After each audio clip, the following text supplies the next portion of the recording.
A lot of you are new to our nights for the museum presentations. I hope you'll keep coming back. This year we have 6 scheduled. This is, we have one more, and that's going to be, let's see, May 10th. That's going to be our last one before summer. You don't want to miss that one for sure. That's going to be the El Shout Vandenoord story. That should be a real good program. I look forward to hearing that one. So I know all of you will want to be sure to come back for that. We have a lot of different things going on at the museum. Larry's been real hard at work. After our presentation tonight, I hope all of you, if you have not been to the museum, will go walk over and see what it's all about.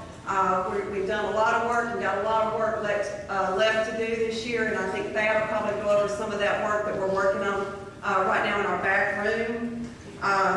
One of our events that we have coming up is May 1st, and that is the Prison for a Cure Wheels Through Time show and shine. That's cars, tractors, motorcycles, anything that rolls, you can bring it out there and register it. Half the money goes to St. Jude's, half the money goes to benefit the museum. Next year, half the money will go to the Susan Komen Foundation for North Louisiana, so some of that money will stay, in this area. But I hope all of you, if you don't have anything to do on May 1st, we have a lot of fun out there. Let's see. We do have some things that we are working on for the summer. We have some summer programming that we're going to do. We're also going to offer free admission all summer long. So if you've got kids, grandkids coming in, you can come as many times as you'd like. We're working on a coloring book right now that will also tell some history. So it's not just a younger child's coloring book. It will be good for older kids too, to learn some history. And you may even learn something if you sit down and read it. Trying to make that a fun thing that they can get. So bring kids to the museum this summer.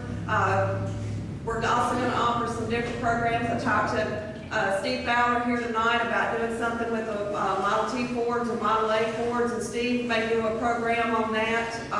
So if you are interested in learning about Model Ts and Model A's, Steve's definitely the man that you want to talk to about that. So he'll be bringing up a car, we hope, for the summer. So that's just some of the things that we have planned, but all those will be free admission. So we really hope that y'all take advantage of our free admission summer programs.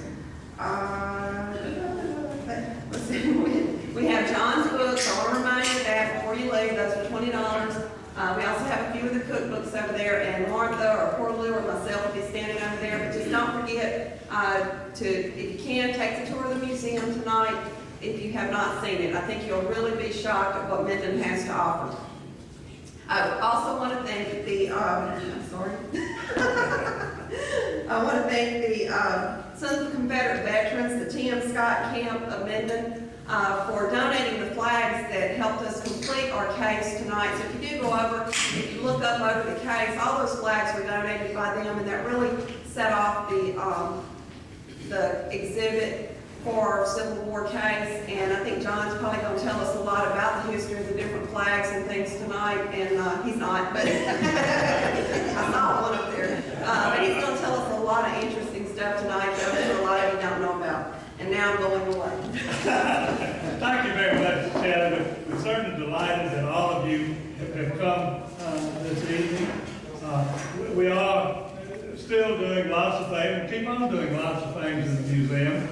Probably the most exciting thing that we are moving along with pretty rapidly now is to create our theater in the Children's Educational Center in the rear. There we bought top of the line audio-visual equipment, and we really think we will be able to do very well presenting programs for people of all ages. So that's something to look forward to soon. Larry Milford, our artist, keeps working on, fishing away, but I want everything done yesterday, but Larry gets it done. He just said, wait there, it'll be there.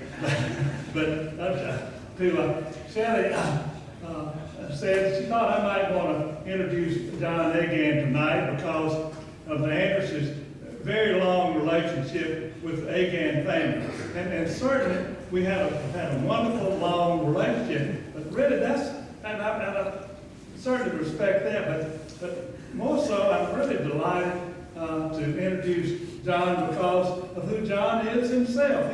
He's really done wonderful things here. You know, before, about 20, 25 years ago, when John got really working at it, I didn't think Minden had any history. You know, we didn't really know much about what had gone on, but John, I'll say he created history, frankly.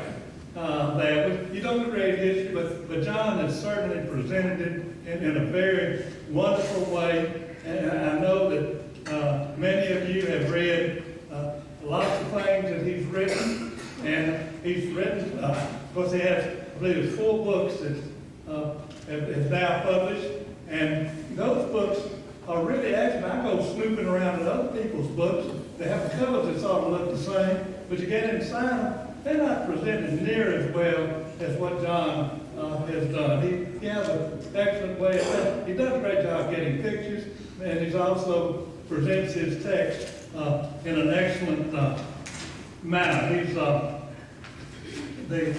John has 3 degrees from Louisiana Tech and has done doctoral work at Ole Miss and LSU.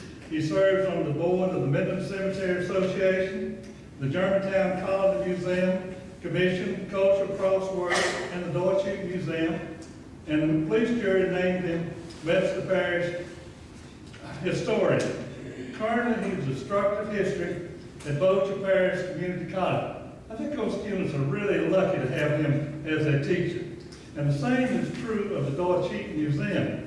We depend on him for authenticity and also for just continuing ideas as history. And I think the exhibits will show his work to a large extent. He's done a great job. You know, one of these days, I'm going to nominate him for Man of the Year. He's deserved it for a long time. But right now, I would like to present our speaker for the evening, John Agan.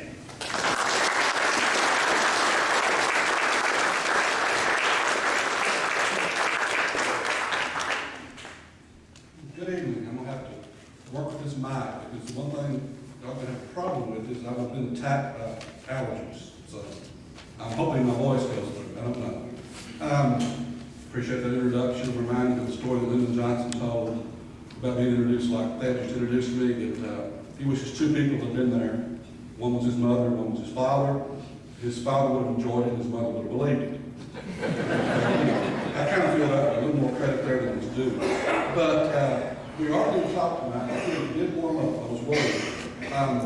Dr. Phillips isn't here tonight. Dr. Phillips would swear I sabotaged him because we were going to use my PowerPoint equipment for his show. And I brought it up for that night for him. We couldn't do his work. So he did work tonight. Now, my other warning for everybody on this side of the room, you're not really missing anything. My students have to take notes off of this. It's really up here at 9 at night, look, I don't get lost. So I know what's showing there. Anyway, but raise the mic up a little bit, John. sure. I think I'm not a technical person, Mr. Crossroads, you know that. Hang on, John.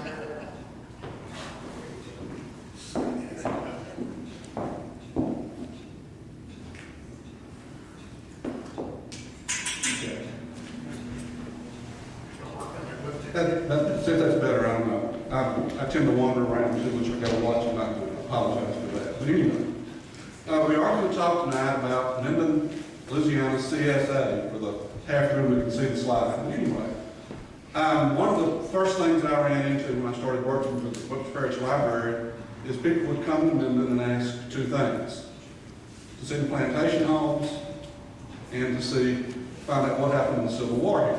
Well, most of our plantation owners lived in town and really didn't have the big houses that survived, so that was a disappointment. The other disappointment was the fact that no Union soldier ever stepped in Old Claiborne Parish until after the war was over. So our topic tonight is not so much going to be about the Civil War, it's going to be about Minden during the Civil War. And as we go forward, you're going to find out it's not an easy task.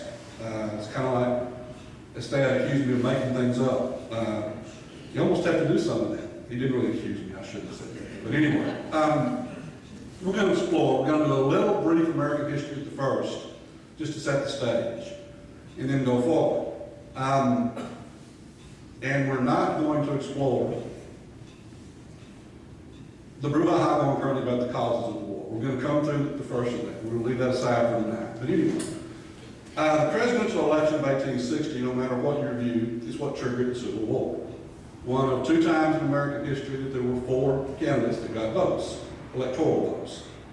The 4 candidates were Abraham Lincoln of the Republican Party, who didn't exist in the South, didn't vote on the ballot. Stephen Douglas of the Democrats, John C. Breckinridge of the Southern Democrats, and John Bell of the Constitution Union Party.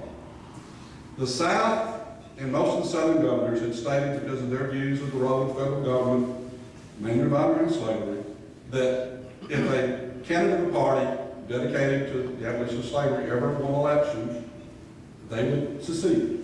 So that's kind of where we're going. So November 6, 1860 is election day. Now, in Cleveland Parish, you can gauge the interest by the number of voters. 85% of the people eligible to vote showed up to vote that day. We run 60 if we're lucky now, most times, 60, 65. So, high turnout. On election day, Cleveland Parish gave a majority of its votes, a narrow majority, to John C. Breckinridge. See, this thing's behind me now. I don't want to click off on the screen. I'm still focused on students taking notes. It really doesn't matter if I click that or not. But Breckinridge, Bell, and Douglas, the only ones got votes because Lincoln wasn't on the ballot. If you look at it, it's 50.1 to 49.9. So the community was fairly split down the middle. Election day was interesting because both Minden and Homer, I think I did that in Crossroads, couldn't let them hear if I get right here on it. I can hear myself then. Both Minden and Homer supported Bell. And it was rumored that if that happened, the town would be burned down. In both places, the home guard was called out that night. Nothing happened. And we moved forward to the presence of Abraham Lincoln being elected as president. Now, that kind of put the southern states in the situation where they're bluffing, we call it. And pretty quickly, it became clear that the sentiment was one of 2 camps, what we call secessionists or cooperationists. Secessionists said that Louisiana should leave immediately, as South Carolina had done. Cooperationists said, no, that's foolish. Talk to the other southern states, work together, cooperate, and if everybody goes together, maybe we won't have a war. The sentiment in Minden and Cleveland Parish, based on what we can tell, leaned toward cooperations, but everybody was kind of in an uproar. One of the more interesting things I've come across is Dr. Kevins managed to come across on eBay a set of newspapers from the Minden College. Didn't know they existed. And reading through those, the editorial page, quote, of the paper was fascinating to see what these college students thought. Now, I didn't realize I was going to be standing in front of my slide, and I haven't memorized my script. So there's a paragraph on there for these folks over here that tells what essentially this young lady said. And the idea was amazing to me. They really didn't think war was going to come among these young ladies. You know, they thought like that perhaps the leaders of the country would work this out. I got a kick out of one lady. This lady, young lady that wrote the editorial, who I think I can identify. She used an assumed name, but the lady that was valedictorian that year caused quite a stir on some other issues, so I think it probably was her. After the war started, she wrote a note that was obviously a forerunner of women's lib. She said, how dare the men of this country not have let us vote in the mess they've made of things. You'd have a woman in charge and wouldn't let this come to war. So anyway, you're looking at a situation where the question is, what are we going to do? Well, you kind of all know what we did. So I'll kind of run through these other numbers relatively quickly. Minden voted in Cleveland Parish, voted for the cooperations pretty clearly. And the difference with this election, of course, though, was when you're having an election to determine secession, the minute the election's over, you know what the verdict is. Because when you ran, you said, I'm either running for immediate secession or I'm not running for secession. So the die was cast the day the ballots were counted. Now, if anybody's a student of Louisiana history, you know that actually we never saw all those election returns till 1972. But that's kind of Louisiana thing. You know, we have a little trouble with elections. We'll come back to that in a few minutes here. But anyway, Minden sentiment was for cooperation. We sent 3 delegates to the secession convention. Oops, back up. I mentioned them all because I'm going to talk a good bit about the first guy. John Langdon Lewis, went by Lang, was probably the senior delegate from Minden. He'd actually gone to the Democratic National Convention that year that nominated Stephen Douglas. Experienced politician. The other 2 men were for the bigger part of Claiborne that Minden was in. Nelson Scott of Homer, who was an attorney, and James Thomason, who was a farmer from Lisbon. We sent those 3 delegates. When they got down there, it was pretty clear. The results came out 60 to 65% in favor of immediate secession, 35 to 40 against. The votes were counted. Louisiana voted on January 26, 1861 to secede from the Union. Interesting to me is this, because what we're going to talk about later was the role of Lang Lewis.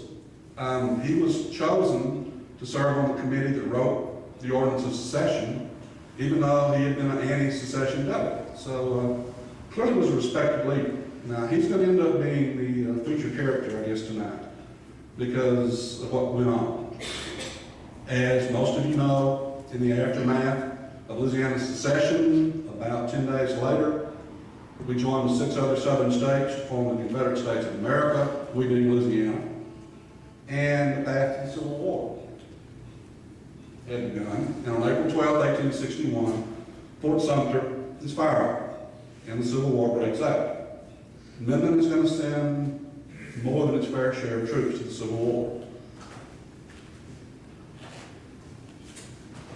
3 units that I've got on the slide. The best known is the Minden Blues. The Minden Blues were organized by Lang Lewis as their colonel. They left Minden in June of 1861 and ended up fighting by July in Virginia at the First Battle of Bull Run. The other, later second units will leave the Minden area with the Claiborne Braves that ended up fighting in the West. And if you're not familiar with Civil War parlance, that always gets my students thinking when I'm hallucinating. When you say the battle was in Mississippi, it was fought in the West. You know, they kind of look at you like you're crazy. The Western Theater, not the Trans-Mississippi, because we're even further west. But Claiborne Braves they left in October, and the Rich People's Unit, the Minden Rangers, the cavalry unit from Minden, left in April of 1862, and immediately went to the Battle of Charlotte. And they weren't in the battle, but they were in the area around the battlefield. So that's kind of the summation of the Minden Civil War units. But I told y'all when we started that we wasn't any war here. So what we're going to talk about tonight is the home front, Minden during the Civil War. Now, as I said earlier, this is where I need to use some of that creating history. Records are very sketchy, and what you can piece together comes from a very few sources. So we're going to kind of have to go from that. So as we move forward, I've kind of got some high points, things that have jumped out from various sources. One of those being First Baptist Church in Minden. We've got some mention in there. One of those being predominantly where most of the stuff comes from is what's called the War of the Rebellion, the official record, the military records of the Union and Confederate armies. So we can piece some things together and kind of give a little picture of maybe what was happening in Minden during the Civil War. Now, Thad's ancestry gets the first mention here. It wasn't just to pay off for the nice introduction, but one of the first things that's recorded from some other information is that Christopher Chaff, in April of 1861, soon after the war starts, gets the mail contract to deliver mail across North Louisiana for the Confederate Post Office. Now, it's not all going to be that mundane. I know it's probably not mundane to Thad that his ancestry got that contract. I included this for a reason. As I tell my students, when Louisiana redid its 1861 Constitution, essentially what they did is they got a cross out, and then, okay, where it says United States of America, cross through into Confederate States of America. It largely was almost just a transition. What had existed under the United States picked up with the Confederacy. And Christopher Chaff's appointment in that way was one example of that. And so you almost didn't have an uninterrupted service, at least at the first of the war, with that transfer. So that's one of the details that we do have early on. Now, my main character comes back in, Lang Lewis.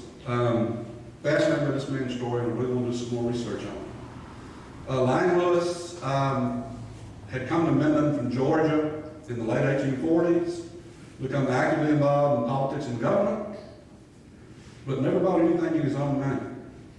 The property was in his wife's name. When he bought it, that's an exaggeration. Almost everything that he bought was always in his wife's name.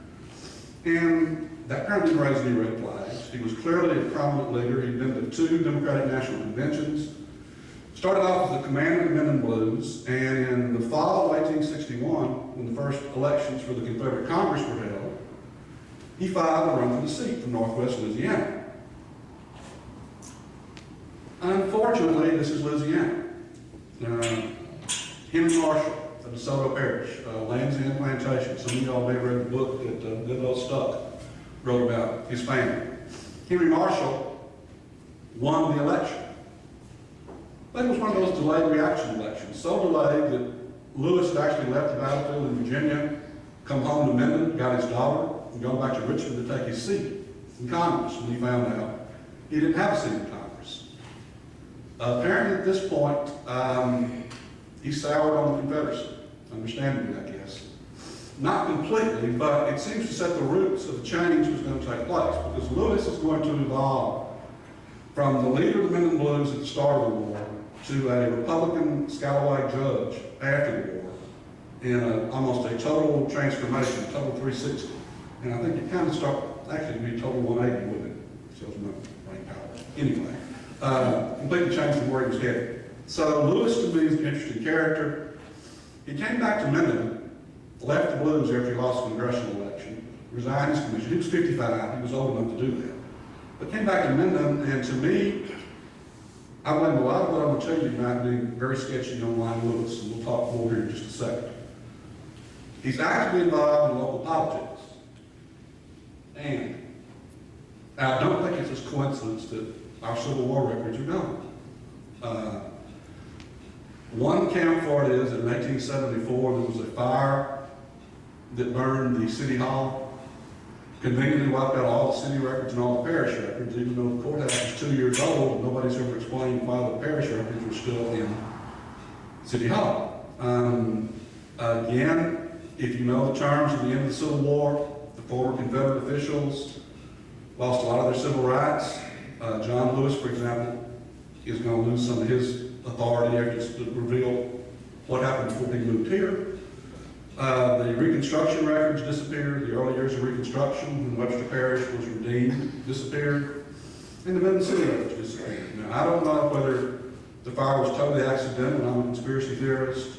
I don't know whether the 1874 fire got them. I don't know whether John Lewis had a little fire in his backyard down here at the cemetery and inflamed them all up. But the Civil War records are, for the most part, gone.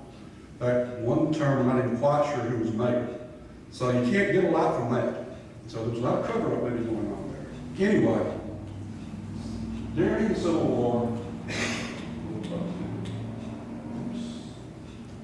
2 different men served as mayors. R.A. Lancaster, who served about 5 or 6 terms as mayor, served 2 of those during the war. Lang Lewis served 2 terms, and there's one we're not sure. Based on other information, I think probably it was Lang Lewis that served that term. So, mayor, those are our city officials, our predecessors here during those years. And that's about what I can tell you about what city government did. Now, as we move forward, we get some more information. This one always was interesting to me because of something I didn't learn for many years. In the summer of 1862, the Minden Baptist Church took up an offering to purchase Bibles to give to the troops. Was not aware for many years of the fact that there were no companies in the South that published Bibles when the Civil War started. And it got to be a shortage to distribute to the troops. So it was a fairly significant thing that the troops had Bibles. And if you're familiar with the Civil War, there were at least 2 great revivals that swept through the Confederate Army. And so the distribution of Bibles was considered a very important topic. Now again, We don't know a lot. Had to pull from work and get stuff. So this is one of the things that we know took place. And lest I offend someone, since First Methodist beat us by 5 years, First Methodist probably did too. I just didn't have their minutes. Excuse me on that. But we finally get to where something of substance we can officially pin down, and we finally get to the military records. And we find that in April of 1863, Minden becomes the seat of the Quartermaster Depot. Now, it may have been prior to that. What we know is there's a passage in the official record that says, one general says, I have at the depot in Minden 50,000 pounds of bacon to be distributed. So we know at that point it was operating. Now, before the coming of Camp Magruder, I'll get to in a few minutes here, that's the physical presence that we know of the Civil War touching Minden, was when the Quartermaster Depot was established here. Out of that Quartermaster Depot, I used this for a Valentine's Day column a few years ago, we get at least 2 romances that come out of that. And so I'll kind of talk about one of those now and one of those later. The first romance to come out of that involves a family that a lot of y'all probably knew some of the members of. A German immigrant named Frederick Mace, who was from Shreveport, joined the Confederate Army and fought, was captured, was taken to Camp Douglas in Illinois, held, paroled. When he came back to Louisiana, he was assigned to the Quartermaster Depot in Minden. And one day he was working at the Quartermaster Depot, which apparently was located right at what's today the intersection of Talton Street and Highway 80. Because he was on the grounds at the Quartermaster Depot and he looked across the road and saw a lady trying rather unsuccessfully to dig a well. Well, being the gallant Confederate soldier that he was, he went across the road to help the lady dig the well. In the process, managed to fall and break his leg. And the lady, a lady named Mary Mackey, had to take the soldier in, or didn't have to. She volunteered to take him in and nurse him back to health. Eventually, they married, and some of y'all may be familiar, the most recent, best-known last descendant would have been Zenobia Camp, Zenobia West, was descended from the Mace family. And if you went to First Baptist Church, you knew Maggie Mace and the other people that were at that church. So, you know, that was one contribution to Minden coming out of the Quartermaster Depot. Now, I've never been able to establish precisely the Mace house was clearly on the property that today is the farm, the cultural Crossroads. So the Quartermaster Depot across the road, you know, in my mind that means across Highway 80. It doesn't have to mean that where the road was in those days. But anyway, so the Quartermaster Depot brought a contribution to our community. Frederick Mace would later go on to serve the city council in Minden and make a big contribution to the community. And he was brought here by the Quartermaster Depot. So by April of 1863, we're actually involved in the war. Clearly, that's not going to be a big involvement, but there are supplies and troops coming through here. Now, at this point, I may have to jerk this mic around like what the singers do when they carry it in their hand, because I would like to have read this to y'all. We have 2 mentions in books of folks coming through Minden. One of these was a British officer named Arthur Freeman, who was touring the South as a British Army officer. And he came through Minden in May of 1863 and described it as a charming little town and talked about meeting a English mechanic. For many years I tried to make that be part of Thad's family, but the English mechanic part doesn't work, and I'm sorry. I think I know who it was there anyway. That was terrified that he was about to be drafted into the Confederate Army. And that's his mention of Minden. But it brings to an interesting point that we were at an interesting location. We were very close to the intersection of the military road and the wire road. And so we got a lot of traffic through here during the war. That's why these various people came through. Now, I was told mistakenly for many, many years that the wire road ran along Highway 80. Well, it does in places, but closer to Minden, it runs more along the old Arcadia Road in places. So the wire road was the east-west road. The military road, up until Dorcheat, we know where that is because you can still see it. Now, north of Highway 80, it gets kind of sketchy exactly where it went for the current bed. But So we got a lot of traffic through here. So we were seeing various people coming through for whatever reasons. Freeman was one of them. Another one is Cake Stone. Cake Stone's description is always intrigued me. Forget I have in mind. Sorry about that. When we talk to the back of the room, I apologize. The white sands is always intrigued me. She described the street full of white sands. If you've ever seen some of those old pictures, I'm thinking this block down here particularly, where the neutral ground was open before the courthouse was built. There are pictures of people having snowball fights, and I guess we did have white sand streets. I hadn't even thought about that. White sand between the houses. But she gives a description of what went on and says she wishes we could have located here. Now, in September of '63, we get one of those things that makes me think why the city records disappeared. Because Lang Lewis was involved in putting down a little revolt. He was working as a colonel of the Home Guard, clearly working for the Confederacy. And after the war, he really didn't want to own up that he worked for the Confederacy. So that's why I kind of think that something similar went on here. Both of these little items on this page describe Lewis's work organizing the Home Guard, the ending revolution, the revolt in Jackson and Cleveland parishes. So Lewis was involved as an active Confederate official. Now, he's going to fade out of the picture here in just a moment. So the punchline, if you've never read any of this stuff, is after the war, when Lewis became a Republican judge, it was revealed why he'd come to Minden. He'd been a prosecuting attorney in Muscogee County, Georgia, and put on trial a particularly wealthy bank robber. Not a wealthy bank robber, a bank robber that made a good haul. And the bank robber made him a better offer than the county did.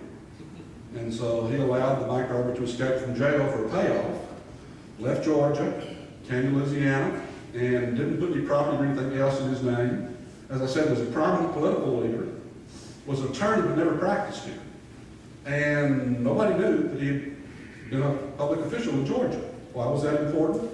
Under terms of the Reconstruction Act, if you had been a public official prior to the Civil War and took the side of the Confederacy, you lost your rights. So it was a dark secret until troublemakers, a relative of some folks in here, Minden Clarence Pratt, that was publisher of the local newspaper and also state representative. He went to Georgia or sent to Georgia and found out what happened. And stood up in the state legislature and made a speech and said, well, one of your prominent Republican judges is a crook from Georgia that's also not eligible to hold office because of what he did. So anyway, Lewis lost his job. Son wasn't happy. Challenged Clarence Pratt to a duel down in Overton, and Clarence Pratt ended up dying about a year after the duel from the wounds. So anyway, that's kind of Lang Lewis's story. But this is kind of, I guess, my tribute to say, yeah, you did work for both sides. You know, what was going on. So at this point, well, I forgot I put this in here. Sorry. Our pastor left. It's a common occurrence sometimes for us anyway. Minden Baptist Church. The pastor, Reverend Bayless, took a job as a missionary for the troops. Again, relatively in this area. So as 1863 comes along, we're seeing more activity. And that's kind of the point of leaving that one there. This one I was not aware of until I started putting this program together. I know we have the SCD folks. I was not aware of the fact that General Price's division camped outside Minden for a while in 1863. I'm finding out the more I talk about this, the more occasion we have sizable numbers of troops camped for brief period times at different places that I never knew of. We're going to get to the main big camp that we always knew was here. But it's a pretty large group of troops, and I guess with the Quartermaster Depot it makes sense to have a division of troops camped. Now, I said the war never touched Minden. This is the closest the war ever came to touching Minden. When the Red River Campaign fires up. And once the Red River Campaign starts, we're going to be involved, not in fighting, we're going to be involved in the war. And I was not aware of this. Again, my apologies. The Civil War is not my main field. So I had never discovered this until I was doing the research. We actually were cut off during the Red River Campaign. David Dixon's fleet blocked the mouth of Loggy Valley into the Red River. They got that far north.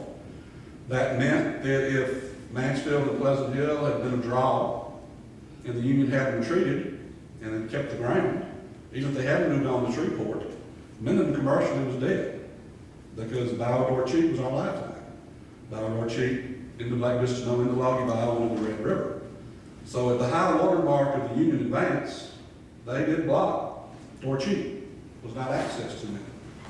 So that was the first time, and maybe the only time, that actual combat during the war impacted Minden. But the Red River campaign marks the start of Minden having a lot of activity, a lot of stuff going on here. And we'll kind of look at that. The Confederate Army on its way to Mansfield and its way back, on both occasions came through Minden. The coming back left a more lasting impact. But there isn't this detachment left here at this point to patrol the area, see where the Union Army was going to come. Mansfield, as you know, probably, because the anniversary was just recently, was the 8th and 9th of April, after the battle.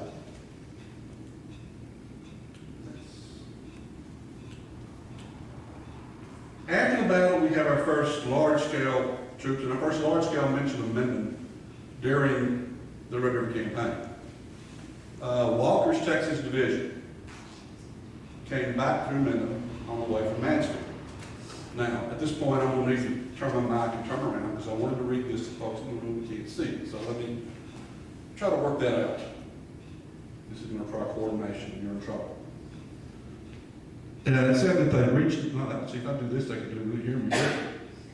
That they reached Minden and they marched into town with the banners flying, keeping step to the tune of Dixie. The streets were thronged with civilians who cheered them lustily, and young ladies waved handkerchiefs and presented bouquets to the soldiers.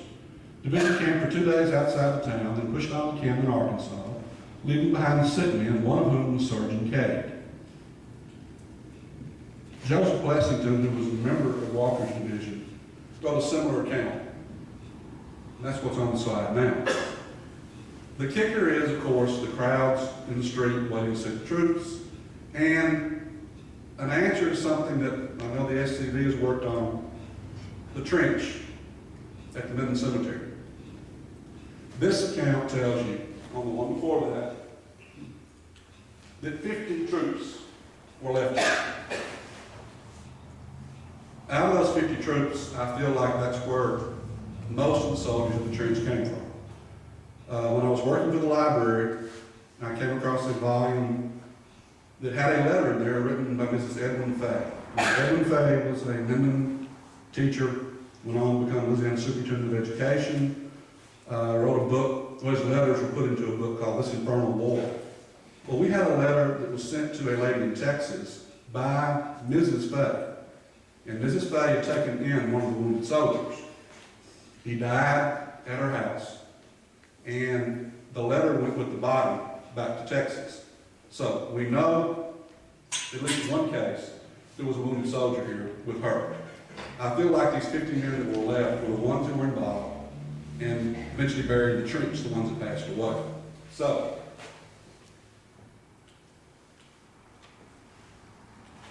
this is an idea that we're constantly going to feel about at this point. 17th Louisiana Infantry is reformed. They come together and meet at Minden and move on to Pine. Now, that's going to be a repeated thing. Several of these little things on the slide are going to show that various units were sent here to meet and reform and go on to fight in the war. By the summer of '64, we have the sub-district of Louisiana headquarters set up in Minden. We're becoming more of a hub of activity, but we're leading up to the big activity that's going to come in the fall, in winter of 1864. This is a tribute to my great history professor, John Winters. The only time Minden got mentioned in his history of the Civil War, which he knew by heart. Now I admire him more and more when I forget Dr. Winters would come in and lecture, and if you brought the copy of the Civil War of Louisiana to the class, and you opened the book, you noticed that he was quoting word for word, without a script. I had him in the class in 1979. He'd written the book as a dissertation in 1948. So he kind of stuck with it. But anyway, we did get a little bit involved in the program of Henry Watkins Allen. Henry Watkins Allen, as governor of Louisiana, during the last year of the Civil War, took an odd latitude from other Confederate governors. He apparently decided, how do I say this type without using bad language? Forget the Confederate government in Richmond. We were cut off from the rest, and he switched the government of Louisiana more focused toward what do I do to help the people of Louisiana. He violated the Confederate rule about trading with Mexico to bring money into Louisiana, tried to start some industries in Louisiana. One of those was he set up a factory here at Minden to manufacture cotton cards. Now, I'm going to leave that right there. When I teach my classes, I tell them it's an agriculture question. Do you think related to agriculture or farming? But after I tell you what I finish saying, don't ask any questions, because I don't know anymore. So I'm not going to explore cotton cards. You know, we'll go forward from there. But anyway, I know basically what it works with. But we have a cotton card factory established here. So we're caught up in the war effort. This one is rather interesting. The Reverend Bayless came back and conducted a revival at the Minden Baptist Church.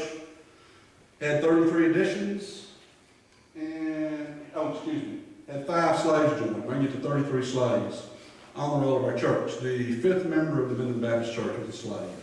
My students always find that interesting when you talk about the fact that the slaves were members of the Protestant churches, the white Protestant churches, before the war. It's an interesting topic that we're not going to explore, but I wanted to put it in the slide because I found it interesting. Okay, the second love story, the Quartermaster Depot. In the fall of 1864, a very wealthy Confederate soldier, family ties from Virginia, joined the Confederate Army in Alabama. His family had bought a plantation in Alabama and sent him down there to run it. Named Nicholas Floyd, was assigned from Virginia to come to Louisiana to head up the Quartermaster Depot at Minden. Floyd had a harrowing experience. He got to Natchez and tried to be smuggled across the river and nearly drowned coming across the river. Got to Minden and took over the Quartermaster Depot and became involved with and eventually fell in love and married a girl named Mary Morrill of the John Morrill's family, very prominent family in Minden at that point. And as he describes in this paragraph that I'm not going to read up here, if you read that and wonder who is he talking about, after the war, Nicholas Floyd wrote several Civil War novels and wrote back about his life. And if I recall correctly, he's talking in the third person in this passage, where he says the young man found a young lady. He was the young man.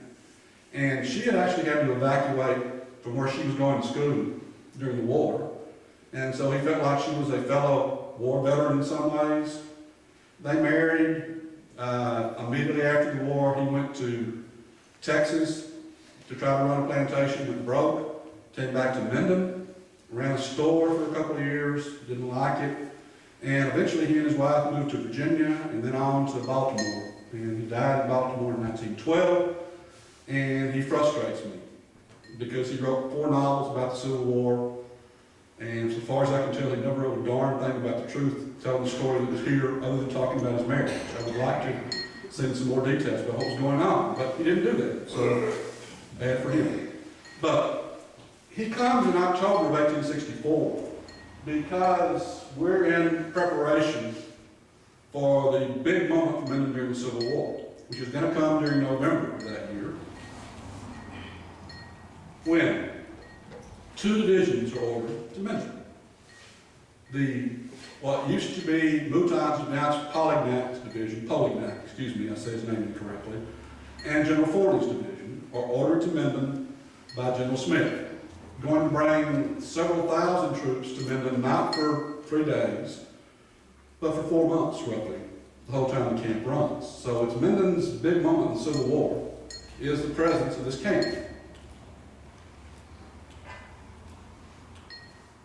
My numbers up here that I can't remember. If you look and you can see these, the folks over here that can see it, a minimum of 9,500 men. We think it was probably more.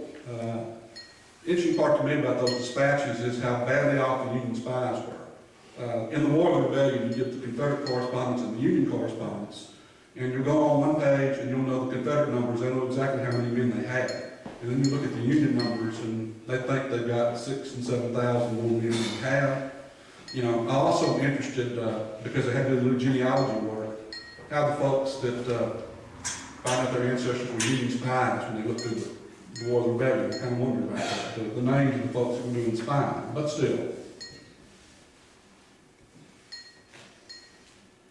Camp Magruder is established. Where was Camp Magruder? Good question. We're going to talk about that a little bit here in a few minutes, but it's kind of been the lasting question. So I've said several times, I really find it amazing that nobody around here ever came forward and said, yeah, I remember the family story when all those Confederate soldiers camped on Granddaddy's land. It's just always amazed me because I would have thought that would have happened. It didn't. We have a rough idea, but as for precisely, we really don't know. But it was a large camp and had some impacts in the Minden area.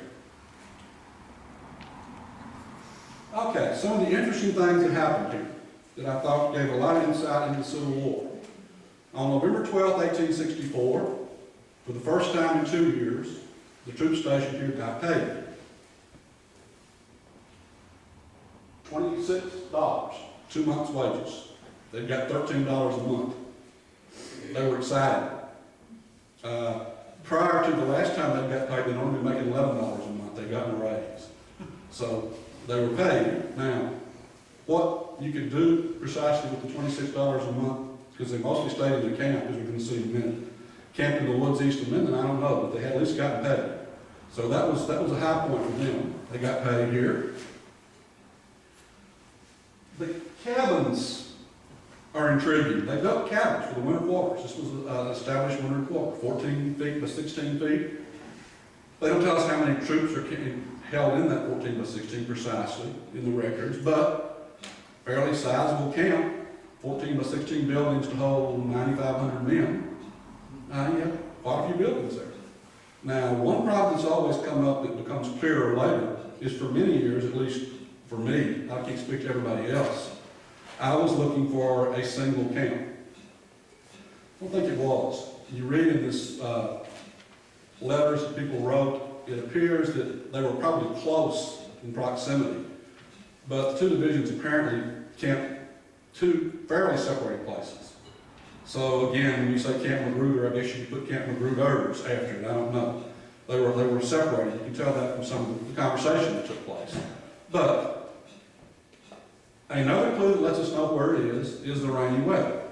Now, they described at one point that a severe rain hit and said the little stream running between us and the town of Minden turned into a raging torrent.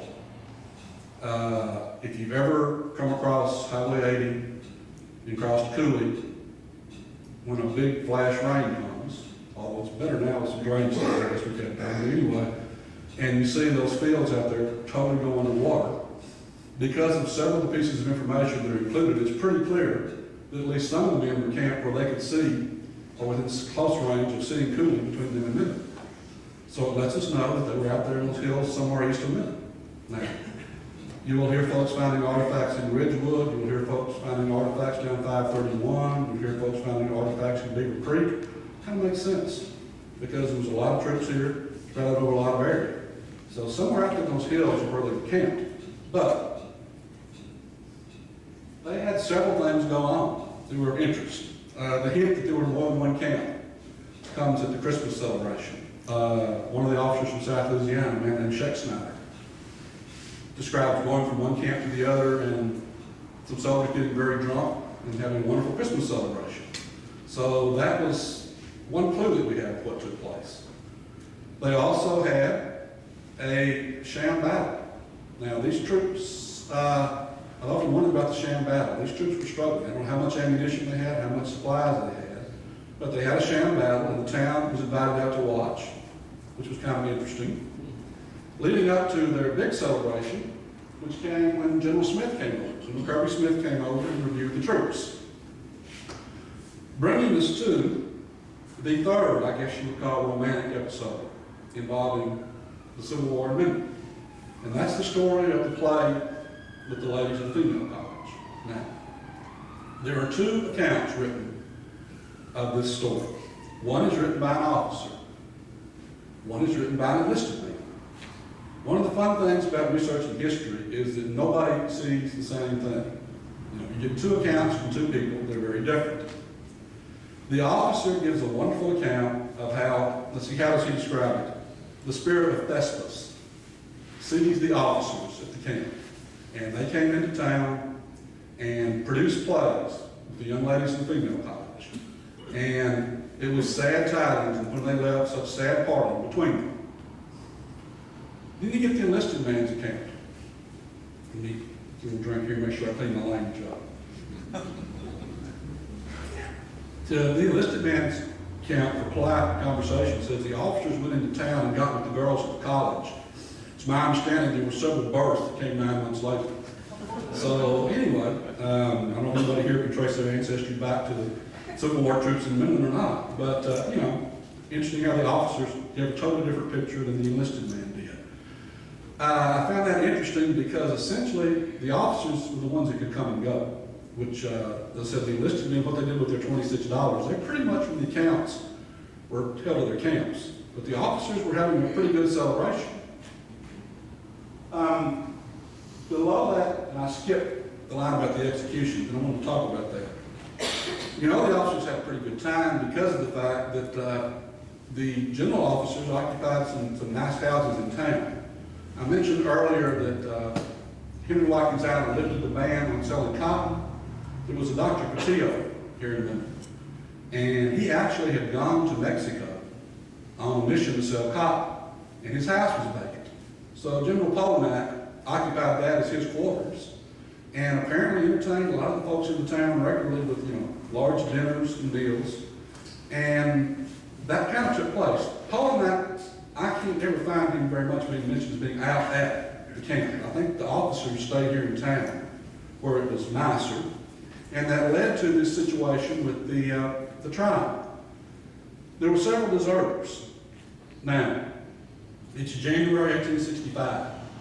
Pretty much everybody in the Confederate Army recognizes the fact that it's not going to be much longer, particularly if you're in the Trans-Mississippi and you've been cut off from the east for a long time. A lot of these soldiers stationed here were from Texas, East Texas, a lot from Louisiana. I feel like they felt like go home, and they walked off. Several of them were caught.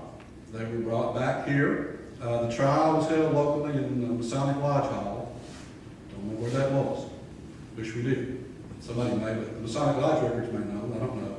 But I've never been able to find out. Trial was held. I think it was 7 or 8 men were found guilty. They were shot and buried on, according to the biographical historical memoirs, they were buried on the Reagan plantation. Now, gives some problems. I hear Reagan plantation. When I grew up, my first thought was down the road Douglas. That's where I knew Reagan's from. But we have later after the war, a man come here to be sheriff, Mr. Reagan, that bought land north of Minden, really the Pine Grove area. But neither one of those things makes sense to me.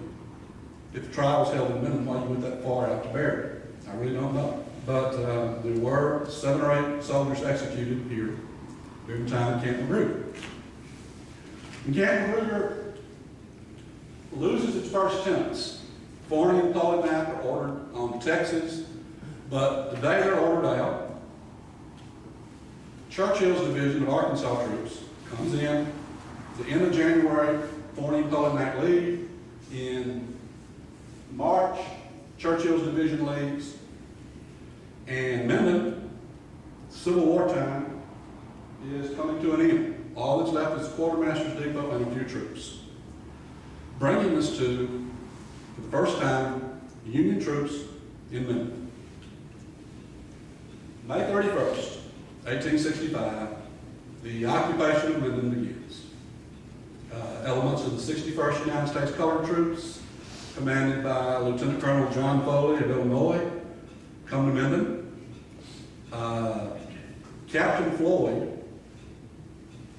has been trying to figure out who in the heck do I surrender to, or what do I do with this depot. If you're familiar with how the end of the Civil War worked the Trans-Mississippi, the department kind of skedaddled. Kirby Smith went to Galveston, and Floyd at one point finds himself left with the Quartermaster Depot with, 3,000 bales of cotton and what other supplies, and nobody gave him any orders. And he describes sitting there waiting for somebody to come either take over for him or ask him to surrender. And on May 31st, 1865, the Union Army shows up, and he surrenders the Quartermasters Depot. And Minden starts its period of about 6 months of occupation, which is a whole other story that I wish there were some newspapers from, because a lot of interesting things happened during that period. But it brings to a close Minden's Civil War era. So, as I said, it's kind of a sketchy background, but it's an interesting background to think of those things taking place here in our town. And that's kind of the story of Minden in the Civil War.